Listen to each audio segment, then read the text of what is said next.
अस्सलाम वालेकुम, welcome to my channel. कैसे हैं आप सब? मैं उम्मीद करती हूँ कि आप सब खैरियत से होंगे।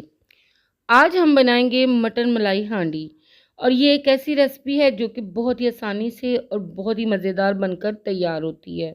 जब इस तरह से आप मटन मलाई हांडी घर पर रेडी करेंगे तो आपको रेस्टोरेंट से खाने की बिल्कुल भी ज़रूरत नहीं पड़ेगी।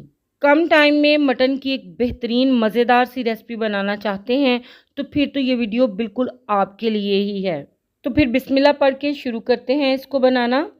सबसे पहले रेसिपी के लिए यहाँ पर मैंने एक प्रेशर कुकर लिया है। इसमें ऐड कर देंगे हम हाफ कप के बराबर ऑयल।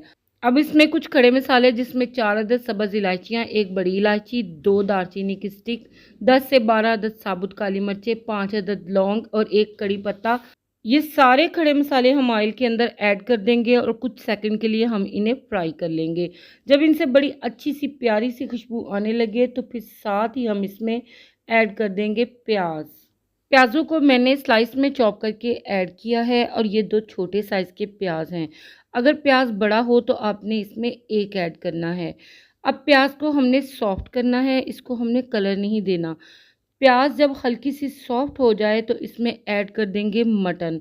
मटन का वज़न है 500 ग्राम के बराबर और ये मैंने बोनलेस लिया है। यहाँ पर हम चूँकि मटन मलाई हांडी बना रहे हैं तो इसके लिए बोनलेस ही अच्छा लगता है। यही रेसिपी आप बीफ के साथ भी बना सकते हैं। अब साथ ही इसमें शामिल कर देंगे नमक और ये 1 टीस्पून के बराबर है।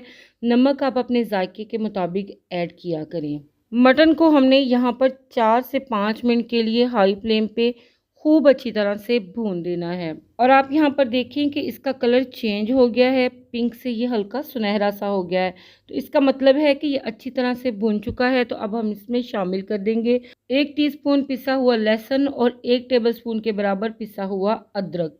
अदरक और लहसुन को भी हमने गोश्त के साथ 1 से 2 मिनट के लिए अच्छी तरह से भून देना है ताकि इनकी रॉ स्मेल ख़त्म हो जाए। तो जब ये अच्छी तरह से भून जाएँ तो अगला स्टेप गोश्त को गलाने का है। तो इसके लिए हम इसमें शामिल करेंगे 2 ग्लास के बराबर पानी। अच्छी तरह से हम इसको मिक्स कर लेंगे और फिर लिड लगाकर 1 विसल हाई फ्लेम पे और फिर फ्लेम को मीडियम करके इसको 12 से 15 मिनट के लिए प्रेशर दे देंगे। मटन है तो इतने टाइम के प्रेशर से बेहतरीन गल जाएगा।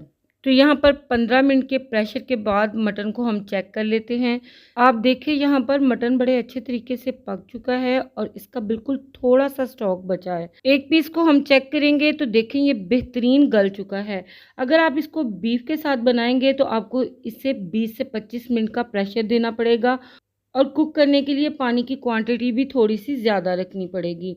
अब हम इसको एक खुली वॉक में ट्रांसफ़र कर देंगे ताकि इसकी बुनाई अच्छी तरह से हो सके और इसका जो स्टॉक या यखनी बची है वो बिल्कुल अच्छी तरह से ड्राई हो जाए। तो जब तक इसकी यखनी खुशक होती है हम चलते हैं नेक्स्ट स्टेप की तरफ। यहाँ पर मैंने हाफ कप के बराबर दही ली है और तकरीबन 10 से 12 अदद पानी में भीगे हुए काजू लिए हैं। यहाँ पर मेरे पास रोस्टेड काजू ही रखे हुए थे तो मैंने वही यूज़ किए हैं। दही के साथ इनको अच्छी तरह से बीट करके इनका एक पेस्ट रेडी कर लेंगे। अब यहाँ पर देखिए मटन का स्टॉक बिल्कुल ड्राई हो चुका है, इसकी बहुत अच्छी सी बुनाई हो चुकी है। और देखें जब इस तरह से ऑयल सेपरेट हो जाए तो हम इसमें ऐड कर देंगे दही और काजू वाला मिक्सचर। फ्लेम को हम स्लो कर देंगे और स्लो फ्लेम पे ही हमने दही को ऐड करना है। इस तरह से दही कभी भी नहीं फटती। अच्छी तरह से इसको मिक्स कर लेंगे। अब मटन को दही के साथ हमने पकाना है। 2 से 3 मिनट पकाने के बाद इसमें बाकी के मसाले ऐड करेंगे। तो 1 टीस्पून के बराबर इसमें भुना कुटा ज़ीरा ऐड कर देंगे, 1 टीस्पून इसमें भुना कुटा हुआ खुश्क धनिया ऐड कर देंगे, हाफ टीस्पून इसमें काली मिर्च पाउडर और 1 टीस्पून के बराबर हम इसमें कसूरी मेथी ऐड कर देंगे। तकरीबन 4 अदद बारीक पिसी हुई सब्ज़ मिर्चें इसमें ऐड कर देंगे। सारे मसाले ऐड करके हम इसे 3 से 4 मिनट के लिए लो मीडियम फ्लेम पे कवर करके पका लेंगे ताकि इन मसालों का फ्लेवर खुशबू अच्छी तरह से इसकी ग्रेवी में आ जाए। 3 से 4 मिनट के बाद कवर को हटाएंगे। ग्रेवी इसकी बहुत ही स्मूथ बनी है, ऑयल इसका बिल्कुल सेपरेट है और ये इस बात की निशानी है कि मटन की बनाई बहुत ही ज़बरदस्त हुई है। अब यहाँ पर मैं ऐड करूँगी क्रीम। तो क्रीम यहाँ पर मैं यम्स की ऐड करूँगी। ये बहुत ही स्मूथ वेलवेटी और फ्लेवरफुल सी क्रीम है और इसका टेक्सचर बहुत ही ज़बरदस्त है।